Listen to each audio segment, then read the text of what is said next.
Wefunyeyo omusajja ekaliro.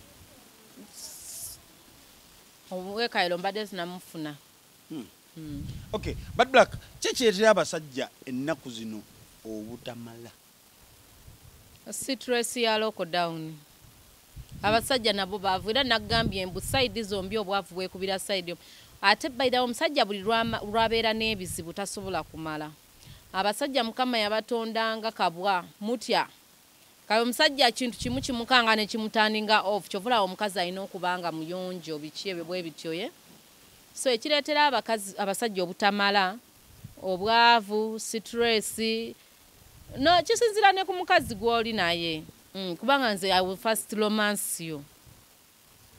Nze bwewekoza bwewekoza mutuyagala nga nkurepinga. Tekikirizibwa. Nga tekikirizibwa kuki? Oba wakimi.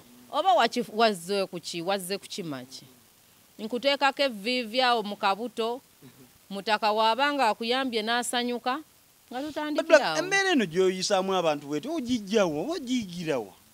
Ngolinga omwana basically eyakulira mu family ennungi ebyo bikolwa by'okola. Family yange nakulira mu nnungi. I grown up with a single poor mother and I'm proud of her. She's one of the strongest person gwe manyi ku nsi kuno.